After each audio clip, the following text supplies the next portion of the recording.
If you have any questions for Mr. Bogdanovich or myself. Oh, God, don't put them on the spot. Bill called me up and he said he wanted to do a documentary about it. They all laughed, and I said, all right, you're a brave man. And he did a hell of a job. And I'm glad you all could see it. Still my favorite picture of mine, and still the most personal film I've made. Maybe I'll make another couple that are personal. Peter, I guess my question to you is, when exactly did you know that this was going to be your career? When did you know that film was the right path for you, I guess your purpose? Oh, I don't know. I think when I saw Citizen Kane. I always liked, been a fan of movies. I loved movies. I kept a card file from the time I was 12. Every movie I saw, I typed up a card file on the picture and what I thought of it and so on. If I saw it again, I typed what I thought of it then. So I obviously liked movies. I went to the movies with my folks all the time when I was a kid. But I think the idea of directing, I was acting for the first number of years professionally. I started acting when I was 15 in Traverse City, Michigan, that summer, 1955. But seeing Citizen Kane, which is a great film, of course, but this is sound really so simplistic, it's almost stupid. But there was Orson Welles on the screen acting, and I thought, he directed this. Wow. So the combination of seeing the director acting and knowing that he was also behind the camera, it all clicked for me. He's brilliant in it. But Orson was a great inspiration, as he was to many people.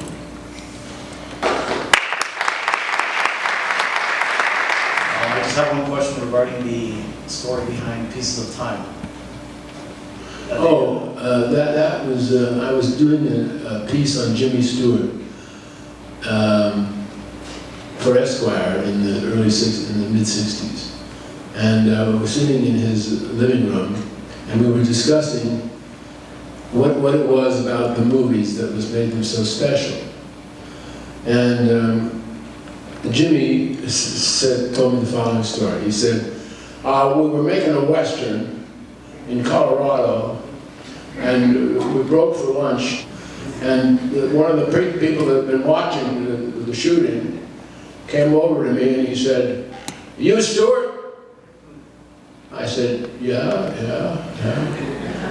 He said, you said a poem once in a picture. That was good. I said, oh, thank you very much. And that's all he said, and he walked away. And I knew just what he meant. It was a short scene in a bar, and I said a poem. And it must have been 20 years before, and he'd remembered it all these years. And I thought, that's the wonderful thing about the movies.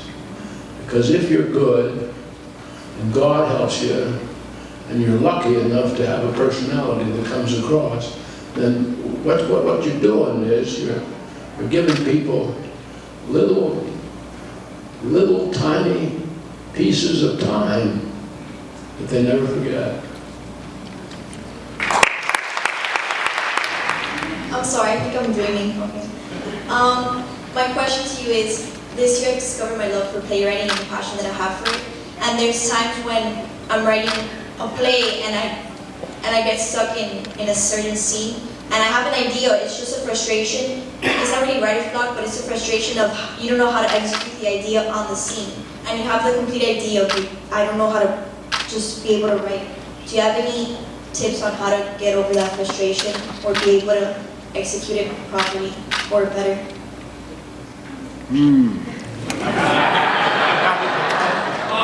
That's part of the creative process.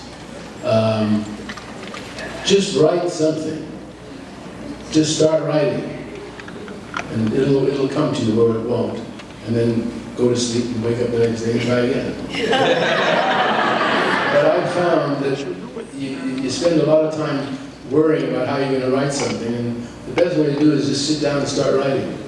And amazingly, some things happen. I've sat down times writing a piece or a critique or anything, writing something, and I don't know what I'm going to write at all. I've got a clue. And I sit down and I start to write, and then it comes out. So just don't give up.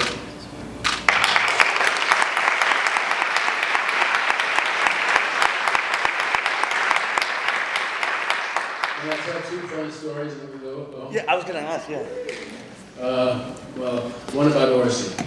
He was shooting The Other Side of the Wind, this is a movie that we hope to finish. And we were shooting in Carefree, Arizona. And I was in it, and John Huston was on.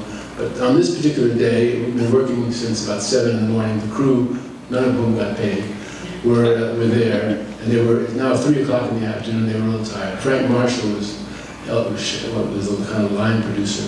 He comes over and he says, Orson, you know, the crew's been here since 7, and they're kind of hungry. They'd like to go to lunch. All right, if the crew is so hungry, they have to eat, let them go to lunch. I'm not hungry.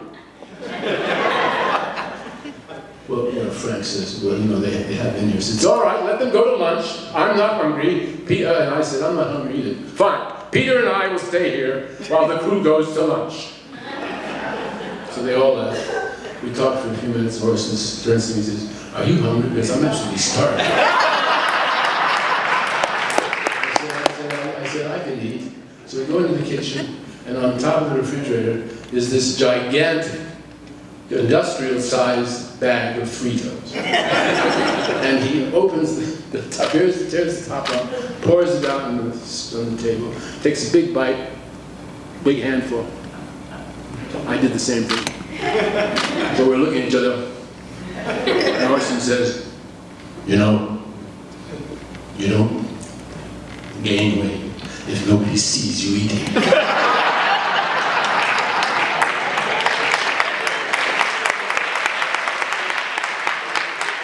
Afterwards, I'll tell you one more story about Alfred Hitchcock, which I think I told a couple of nights ago, somebody. Hitchcock, I knew him pretty well, and the whole world knew what he looked like because he'd been doing a television show for about 10 years when this story happened. And he invited me, he came to New York, I was living in New York then, I was about 25. And he came to New York and was opening a picture. He invited me up to the St. Regis to a suite to have a drink. Now, I don't drink. I didn't ever drink. But anyway, when I walked into the suite, he had a table full of frozen daiquiris. I didn't know they were frozen daiquiris, but he said, do you want a frozen daiquiri? And he and Alma were there, his wife, and they both obviously had a few because they were red and feeling no pain at all. And I didn't want to say, you know, I don't drink. It was too square. So I said, oh, okay. And I held it. And then we talked for about 5, 10 minutes, and Hitch says, you're not drinking your drink. So I took a sip, and then we kept talking. Then after about 10 minutes, he said, you're not drinking your drink. So I drank the whole goddamn thing. And I felt an incredible buzz. And we had to go now. He says, okay, I have to go to lunch or something. We go out and ring the elevator. I'm so buzzed that I don't know what to say anymore. I get into the elevator, and on the 18th floor, 3 people come into the elevator dressed for dinner. And Hitch says, out of the blue, we hadn't been talking, that is where he just turns to me and says, oh, it was quite horrible, you know, there was blood everywhere.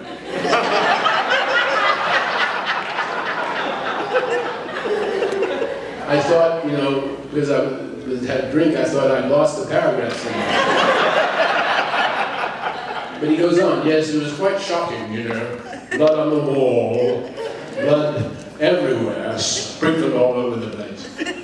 And on the 15th floor, 2 more people come in to go down in the elevator.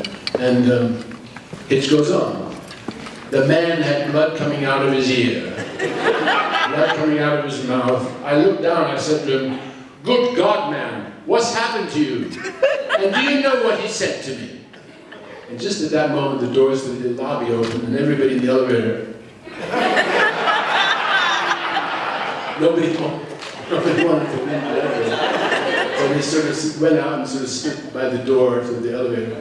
He went right by them, across the lobby, and halfway now we're almost at the entrance, and I said, so what did he say, Hitch? And he said, what? Oh, nothing, that's just my elevator story.